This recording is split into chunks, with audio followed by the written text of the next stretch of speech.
taking the time to sit down with us today. It's a pleasure to be here with you. I understand you just celebrated your 93rd birthday about 3 days ago. I did just right? exactly that. Tom, maybe just give us a little life history from where you grew up in Riverton, Wyoming, and where you went to school, and how you began your career, and how you became the first SCS employee in the state of Wyoming. I went from the University of Wyoming, graduated in 1935 in the field of agriculture. I had education as my secondary background, and also wool. I was in the wool industry. I could have went out and bought and sold wool, and I almost wanted to do that. I liked it very much.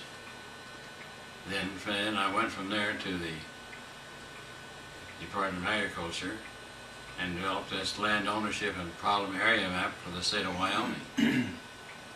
And from there, I went to the Soil Conservation Service in 1935 with headquarters in Lander, Wyoming. Now, you graduated from high school, Riverton High School, in 1929? Yes. And then went right into the University of Wyoming? I went right into the University of Wyoming in 1929, and I went there the whole year. I didn't stop. I went summer and winter. Did you play some football for the I played university? football. I went down there on a football scholarship, but then I found out that I could not play football and work at the same time. So I gave up my football scholarship and worked my way all the way through the University of Wyoming. And I graduated from there. I was on the debate team at the University of Wyoming. I was on the stock judging team for the University of Wyoming, and went to Portland, Oregon, and I was the third highest man at the Portland, Oregon show. Oh, was that right? For livestock judging. Huh? And I liked that very much. Now, did you grow up on a farm there in Riverton, or a ranch? My dad owned a small dairy farm, delivered milk to the people in Riverton. He also owned a livery stable. He rented horses and teams out to the public and to the people. And we delivered milk to the individual people in Riverton in 1910. And I was born and raised right there. Now, when you graduated from the university in '34, was it? I was 1935. In '35, okay. You initially started working on a mapping project. What was that all about? Well, they wanted to develop a land ownership and problem area map for the state of Wyoming. I only had 1 year to do that in 1934.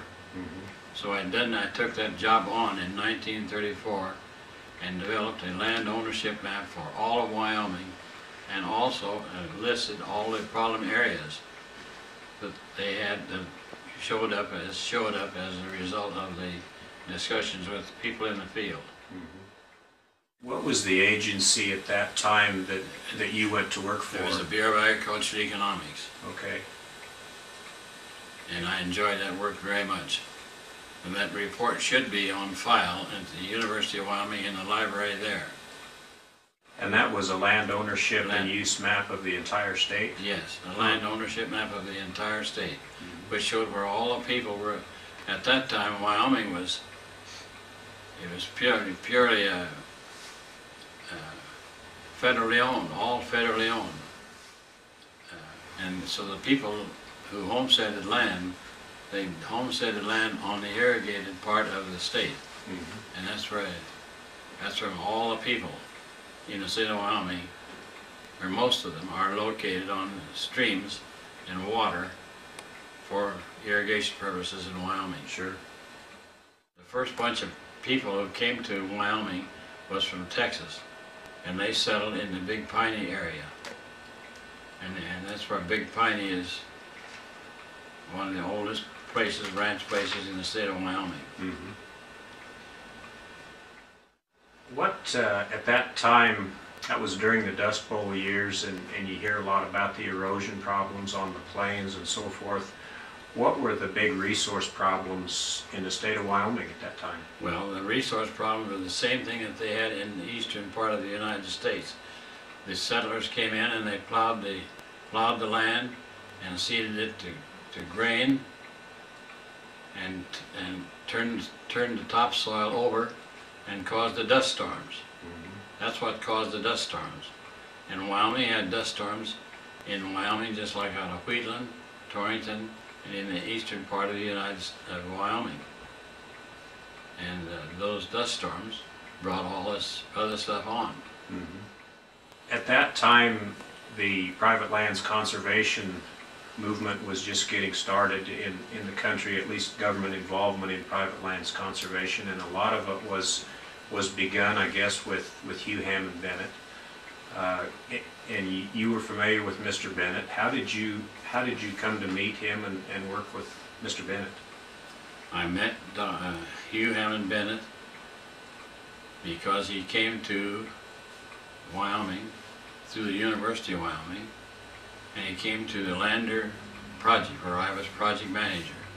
He came out there and met with me and all of my staff, plus the women. We had a big cookout one night and Dr. Bennett was there. And he asked those women what they knew about soil conservation.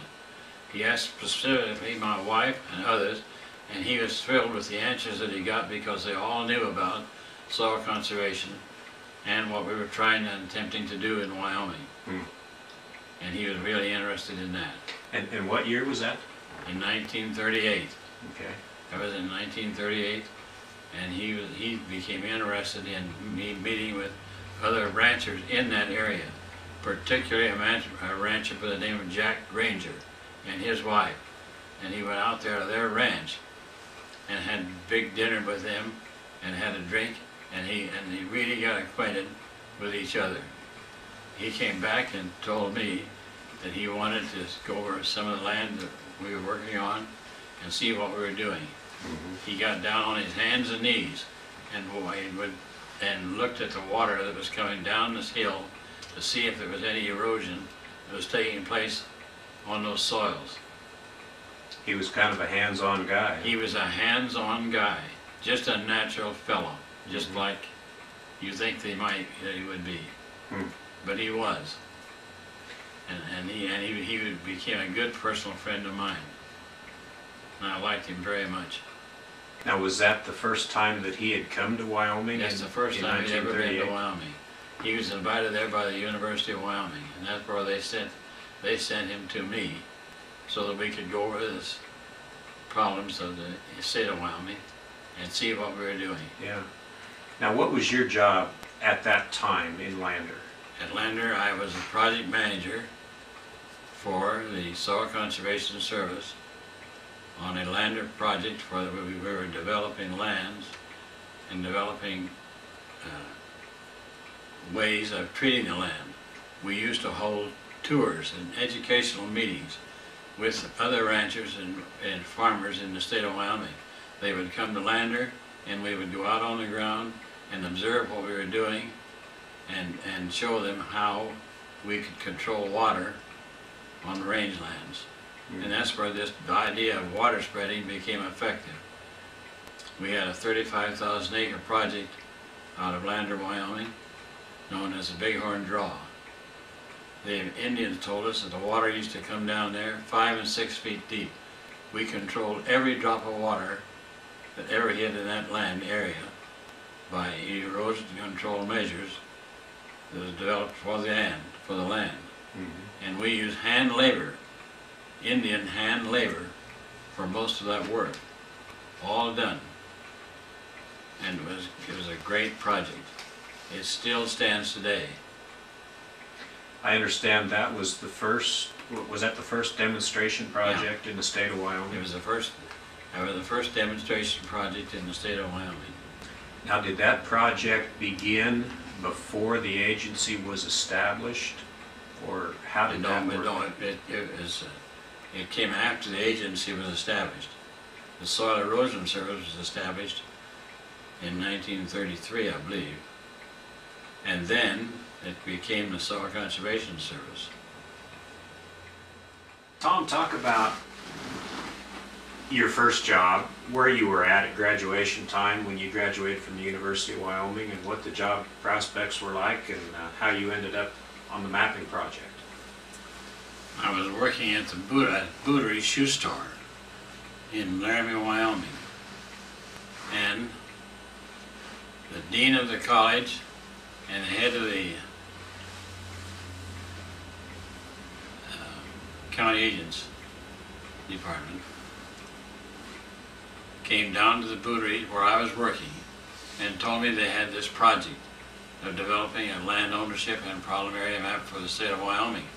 And they wanted somebody that they knew they could depend on that would get the job done within a year, and that if I wanted the job, I could have it. I said I'd be very happy to take that job, which I did. At that time, the job paid $2,600 a year. The college teachers were only getting $2,200 a year at that time. And it was, so they were a little bit confused, because there I was, kind of a new man, stepping right into a better paying job. And I was appointed as an associate range examiner in 1935 with headquarters in Colorado Springs, Colorado. And I went to Colorado Springs, Colorado, and stayed overnight. In the meantime, this project at Wyoming, in Laramie, Lander, Wyoming, developed, and they said, well, we have the very man that should go back to Lander, Wyoming, because they knew all the people, they knew the country. So I stayed all night in Colorado Springs and went right straight back to Lander, Wyoming, with headquarters there. And I was then designated as the associate range examiner for the first demonstration project in the state. Okay. Then I developed that until I became project manager for that project. Now, why was that project begun in Lander? Because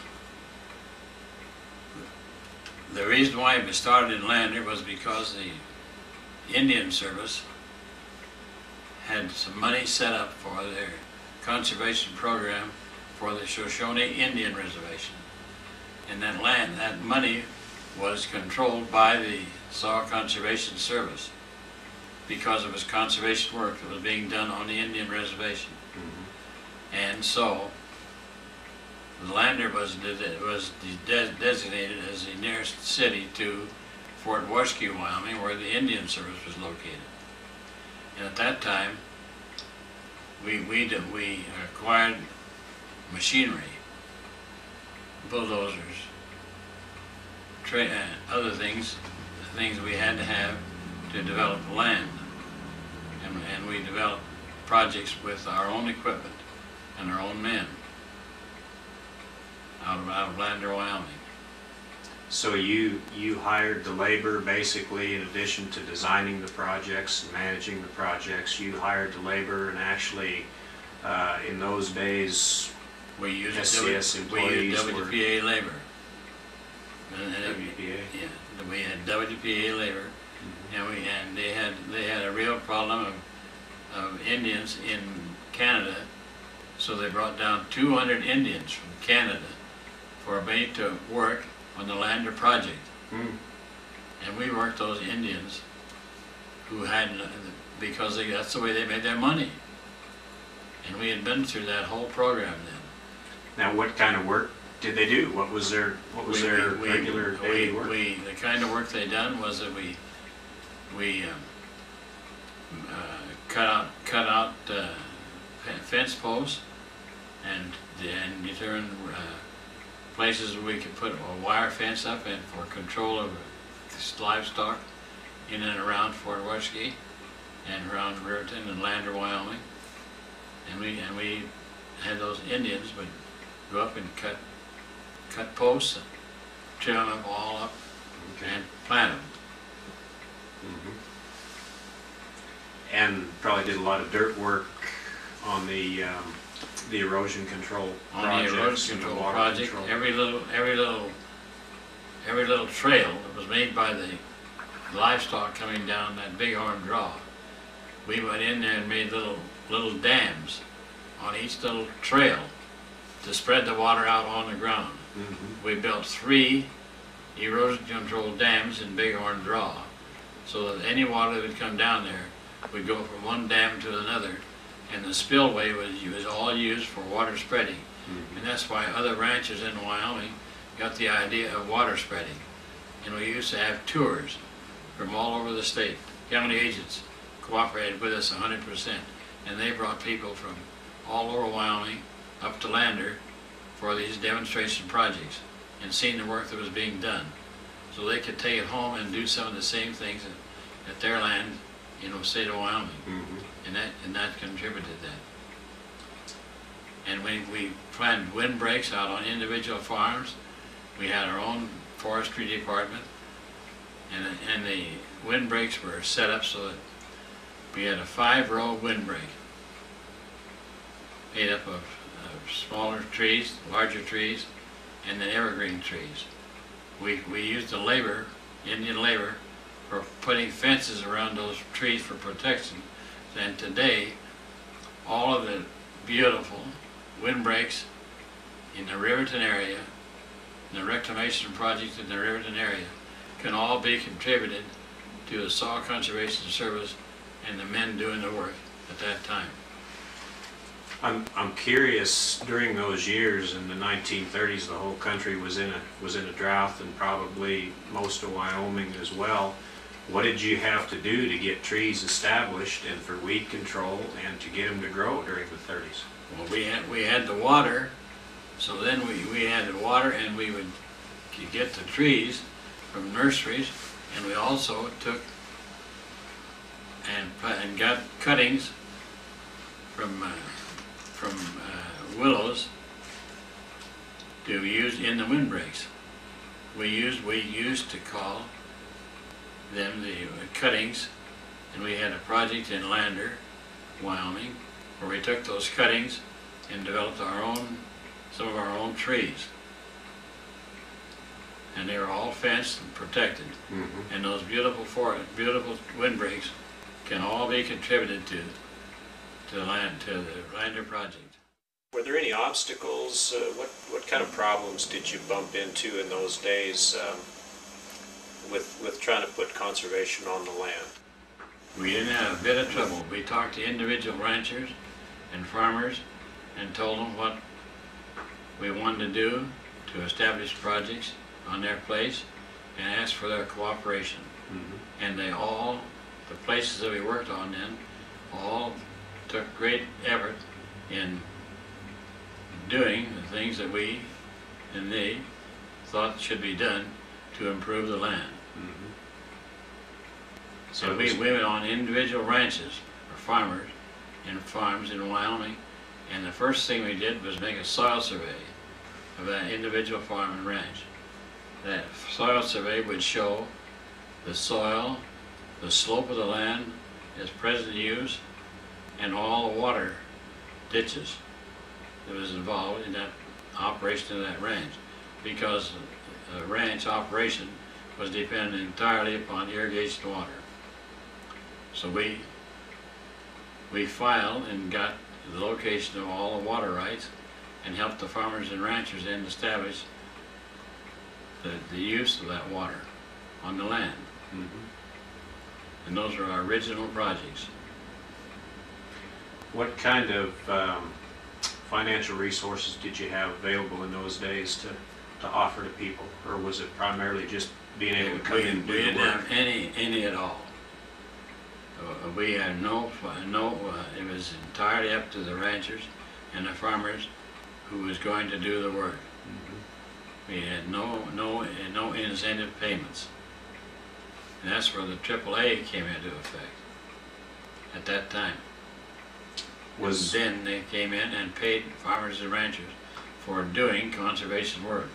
When you say AAA, was that the ancestor to the ASCS? Yes. Okay. Yeah, I call it the AAA. And what year did they come on the scene? I would say about 1940. And they didn't have any money, so the took, the Department of Agriculture took the money that was given to the AAA before and gave it to the Soil Conservation Service. And then we administer the whole, so they got their money to operate their agency, and that's when we and the Agriculture Conservation Program kind of came together to be not as one agency, but two separate agencies, and one of them was making benefit payments for farmers and ranchers to do conservation work, and we were the technicians for the Department of Agriculture to help see that the work was done right. Mm-hmm. And we had to approve every project that involved conservation so that it'd be sure that it was done correctly. You were in the state and one of the leaders in the state, in the agency at the time the conservation districts were established. Yeah. You want to talk a little bit about why that was needed, how it came about? There's a whole story. It was determined that no more money would be given to the states who did not have the ability to establish soil and water conservation districts like water districts. So in 1941, we went to the Wyoming legislature, and they passed a law in 1941 for the establishment of soil and water conservation districts in the state of Wyoming. The people had to make a request for a district, had to be voted on by the people and for the people, and with the projects that they had in mind for developing these districts. And that was all in 1941. Mm-hmm. And we had a battle on our hands to get that bill through the legislature in the state of Wyoming. But they passed the law so they can organize districts just like water districts and irrigation districts. Mm-hmm. And that's why we have all the state now is covered by conservation districts that were all designated by and for the people at their request. How did that, or did it change anything in the way we did our work at that time? I don't think it changed our work at all, because the Department of Agriculture then assigned individual people to those various districts in the state of Wyoming. Mm-hmm. And they would assign one or two men to head up that conservation district for the Department of Agriculture. If you see what I mean. This is the State Department of Agriculture? Yes. No, the National Department of Agriculture. USDA? Yeah, USDA. Okay. And they would assign men to those districts to carry out the work that the people wanted done on their places. Mm-hmm.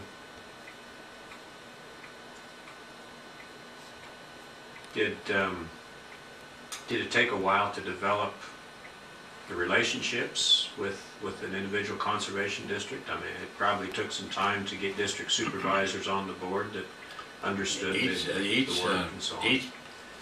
Each district had a board of directors of 5 men, and it was because of the old original work done on the Lander project that people became interested, and they knew why they wanted to organize a district. They knew what they wanted to do. They recognized the problems, and they decided that they wanted to do something for themselves. And that's the way it all came about. Mm-hmm. Maybe you can trace some of the rest of your career after Lander. I know you worked several other places in the state and in different positions. You were kind of a project director in Lander for the demonstration years. And then where did your career go from there? In 1940, I went to Casper, Wyoming, because the money that was being given to the Indian Service was taken away. So we had to take our own people, our own men, and move to Casper, Wyoming as a soil conservation service in the state. That was in 1940. And I went to Casper, Wyoming, on 2nd Street down there, and established our main office in Casper, Wyoming. And at that time, I decided that I did not want to ever take another job and go out of the state of Wyoming. I wrote a letter to our state administrator and asked that I never be, and also sent it into the Civil Service Commission, asking that I was interested in staying in the state of Wyoming. I was not interested in any other jobs all over the state, and I wanted to stay there and raise my family and be in the state. I wanted to work with the people in Wyoming. And that letter is on file in the Civil Service Commission. So I decided then, so in 1940, I decided that I wanted to go to the field, so I went to Evanston, Wyoming, as in charge of the conservation program for all of western Wyoming and southern Wyoming, the whole half of the state. And I liked Evanston, but I liked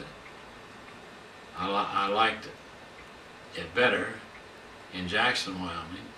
So I took my family and moved to Kemmer, Wyoming for 2 years and worked out of Kemmer, Wyoming. In 1944, and stayed right there till 1965 and retired from Jackson, Wyoming after 21 years. And I had projects in Pinedale, Big Piney, Afton, Kemmer, and Rock Springs, and Forster. And I was the administrator of the conservation program for all those, and offices set up in each one of those projects by districts as set up under state law. And we were known as the technical agency for the Department of Agriculture to do conservation work. And that's the way that it was set up. How was the administration in the state, set up at the state level? You said in 1940 we established a state office in Casper. Was there a state conservationist There at was that a state time? conservationist at that time. His name was O.E. McConnell, and he was a wonderful man. And then from O.E. McConnell it went to Ed Reeves, who was the state conservationist in Wyoming. He came from Sheridan, Wyoming. Really? He was a county agent here in Sheridan, Wyoming. Other people worked in Casper there initially when the agency was, or when the state office was first established. When the state office was first established, we had a state agronomist, a state forester, a state biologist, whose name was George Gerard at Riverton, Wyoming. You may have heard of him. Can't say that I have. Okay. And then we had a soil scientist named Ben Shadler, and he was in Laramie, Wyoming. And so we had a complete set of technicians attached to the Casper office, and which I was in charge of for 2 years. Okay. Before I moved to Evanston, Wyoming. But then I decided I wanted to be with my family and take care of with the farmers and ranchers in the state. And that's what I did all my life. That's why that picture right there indicates just exactly the way I worked and the way I looked when I was in the individual ranches. I had dinner on just about every farm ranch in the state of Wyoming, in the southern part or the western part of Wyoming. I was always divided into the kitchens, and I had dinner with them, ate with them, and worked with them, slept with them, drank with them, and worked with them. And I can conservation say that I had a good time doing it. And I was always interested in the problems of the ranchers and the farmers in the state of Wyoming. Tom, can you talk a little bit about how you did the mapping project, the initial statewide map that you developed, and also how you did range mapping and range surveys? in developing the land ownership map, I went out in each county and met with the assessor. And then the assessor told me about people who could do that kind of work. And the assessor then, and those people, would send in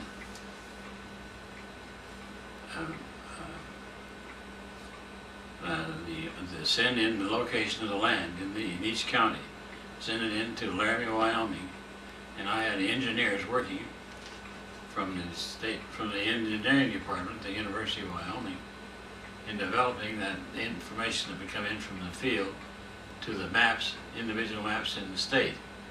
And then when they got all through, I had a map of each county. And then we put together and made the state ownership map for the whole state with all the information. In each county, I would meet with the county assessor and the WPA and hire people right there to do that work. That all took time and took a lot of effort to get each county. And that's where I happened to meet Ed Reeves, because he was a county agent here, and I got acquainted with him because we usually work through the county agents and those people in developing that land ownership map. It was great fun and great pleasure. Got to be in touch with a lot of people in that effort, probably. Yeah, I met every county assessor in the state of Wyoming. I went there right there and met them, and they knew that I was serious about it. So we all worked together to develop that, and that's why it was conscientious effort on the part of each people in all the different counties. Now you said as you worked on the individual farms and ranches, you started out with a soils inventory or soil mapping, soil survey. They were probably part of that was a range survey as well. Did you do range condition, class, and range sites and so on? I had a range conservationist working. He's still working. His name was Tom Doughty, by the way. He was located here in Sheridan, Wyoming, and he was born and raised in Hudson, Wyoming. Okay. And he was a range surveyor, and he would go out on the range with the individual ranchers and go over the different kinds of grasses that they had and condition and see where they could improve their land, improve their the way they operated, so that they could get the best use out of the land that they had. And that's what he did. How did you measure soil erosion in those days? Well, by just looking at the soil.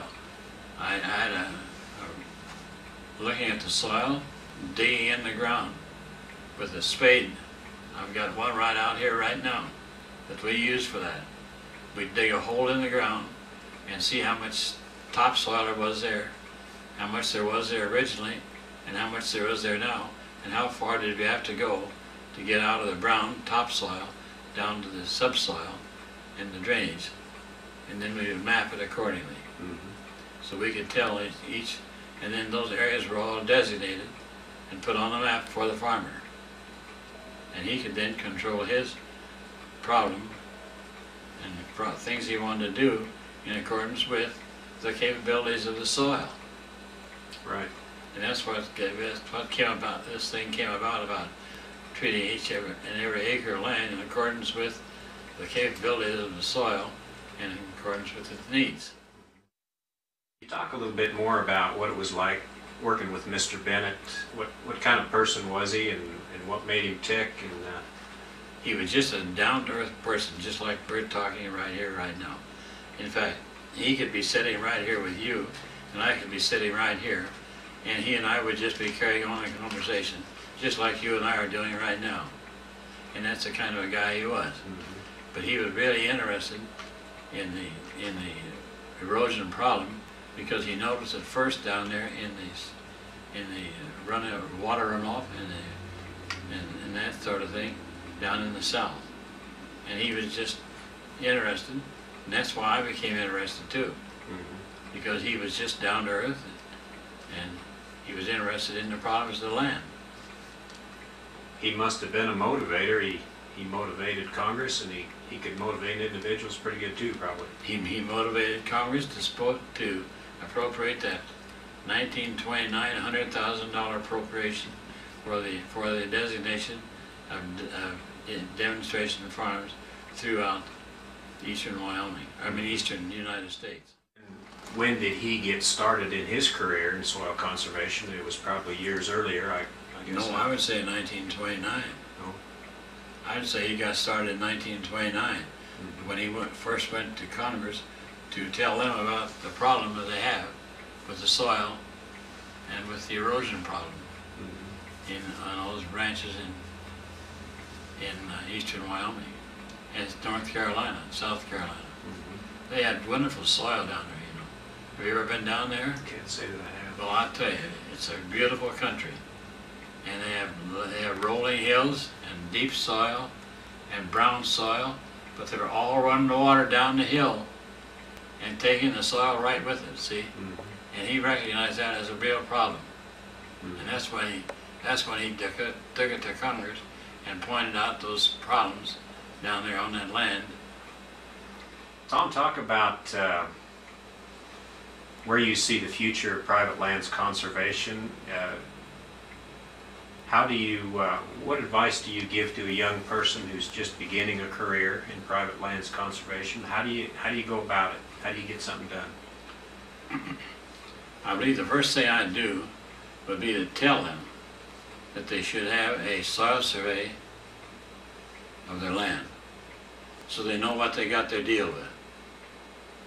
And then, from then on, you can go over their land with them, walk right in the field with them, and see the different projects that he has in mind, the different projects that you see that should be done on the land. Like if it's an irrigation ditch, or if it's a diversion of an irrigation system, or if it is dry land, what kind of methods are you using to conserve the soil and conserve the stubble so that you don't have any runoff from your dry land. And on your irrigation land, you want controlled projects, controlled head gates, so that you can control the amount of water that is going down the ditch, and all those ditches would be on a contour so that it is not going downhill, causing more erosion on the land. So all your irrigation system was set up so that you have about an inch to every 100 feet for your water to run across the slope. Everything was across the slope. And your water spreading was the same thing on those dams I was telling you about in Big Orange Draw. We didn't have any spill. We had the spillway would come right on out into a ditch with openings that would take the land right out, take the water right out on the land, and cause hay to grow. But I think on privately owned lands, the first thing I would do would be to make a good soil survey so that I would know what I had to do to work with it. That's the number one thing. You've said a couple times, you've made a comment that throughout your career you've sat around just about every kitchen table in western Wyoming. Yeah. Why is that important? It's important because I learned that I had to work with the people, and I knew all those people, and I also knew that if I stayed in Wyoming, I would be drafted for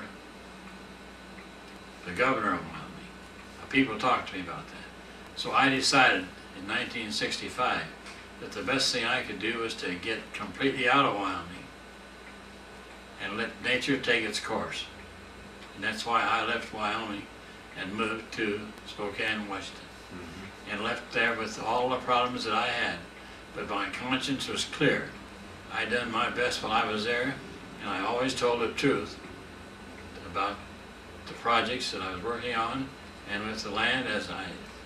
When I was working with the individual farmer, I laid it on the line with him and talked to him about his own problems.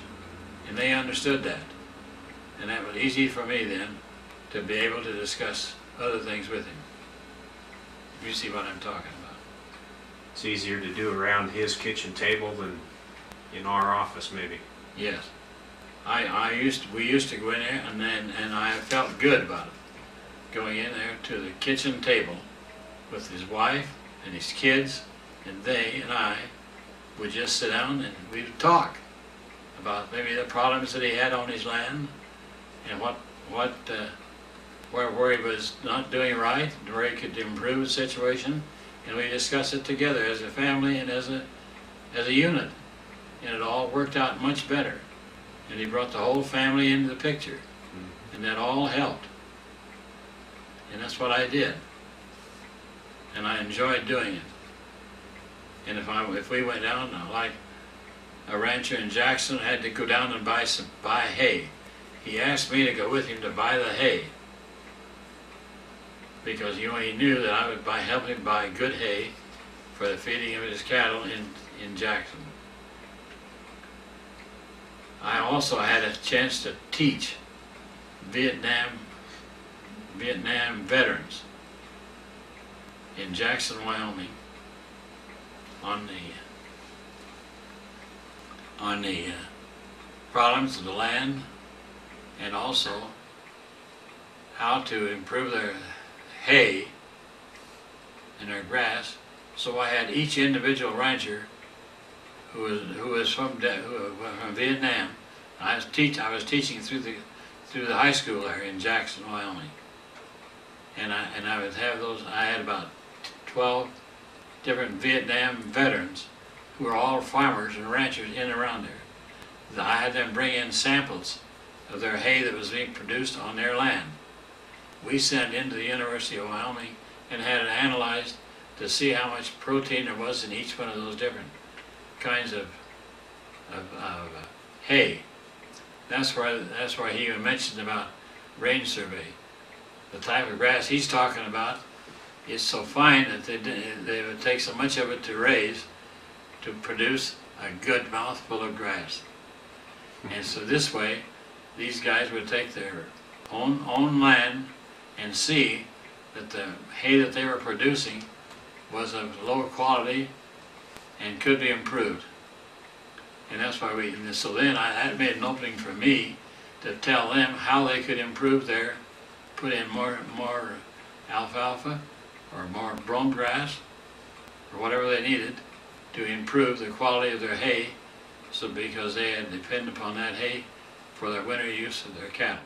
About wildlife, Tom, when you started with the agency back in the 30s, or when you were growing up in Riverton in the 20s, what was the wildlife populations like in this state, and how did you see that change one way or the other through your career in conservation? I just think that wildlife and wildlife, which includes antelope, deer, elk, buffalo, and all the native wildlife, and plus the birds. I just think all of the work that you've done on conservation benefited every type and kind of wildlife.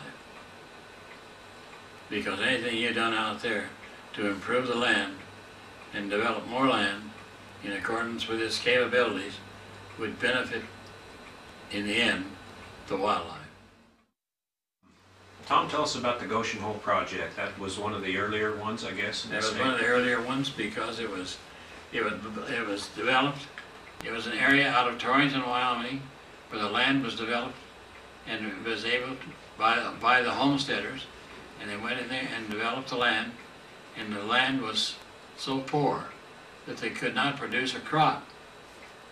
Again, getting back to the capabilities of the land. The Goshen Hole area was in a great big area that was on poor soil, land that had been cultivated and the wind blown all the topsoil off, and you could not raise a crop.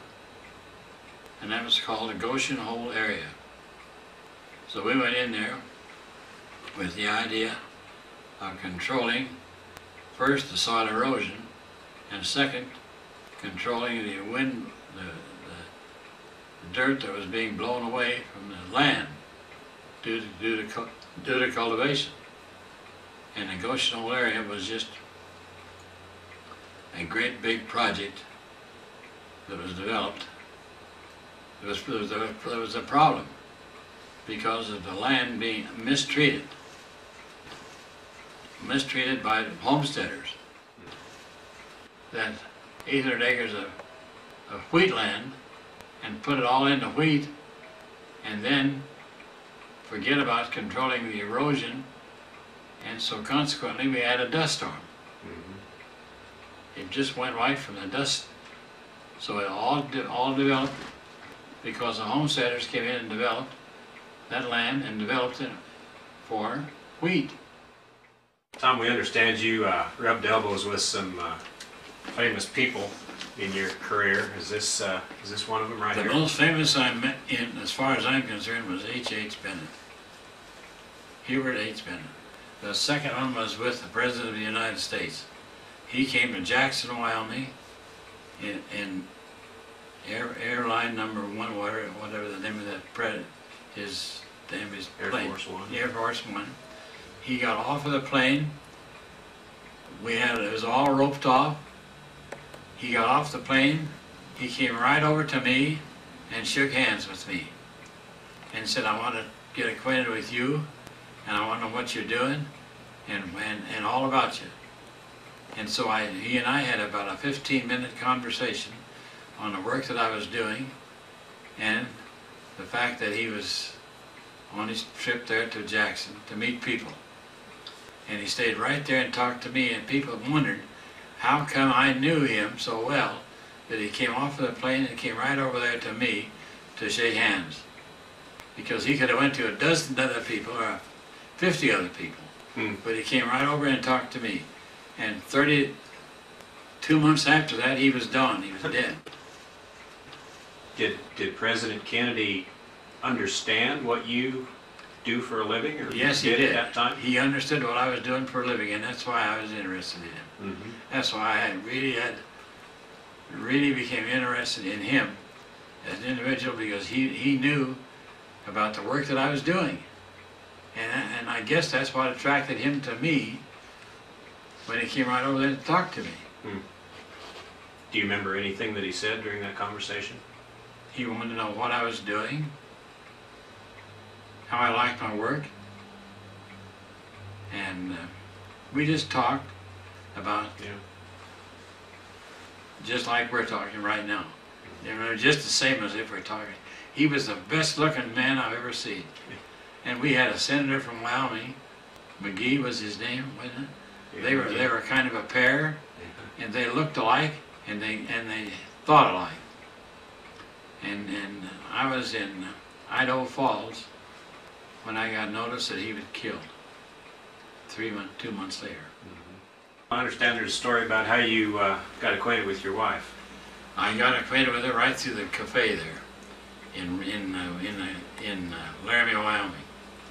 And then I took her home after that night because it was raining and bad storm. Now you were working in the cafe? I was working in the cafe. And she was a nurse. So she and I started going together in 1930. And I went with her steady from 1930 to 1934. The only girl I ever had at the University of Wyoming.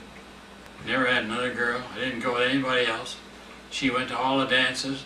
She went to all of the parties. She went every place with me. We always went together.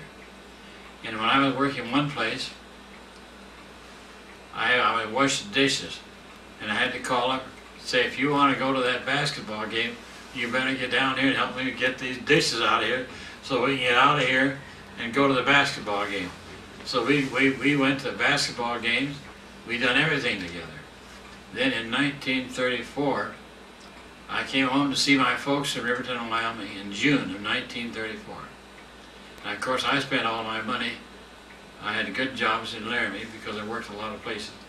And I came home from Riverton, and Maxine said, we're going to get married.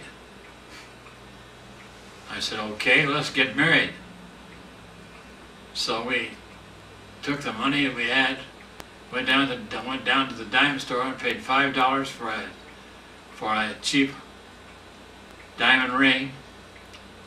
And her friend of hers Maxine and I to Greeley, Colorado, and got married in June 7th, 1934.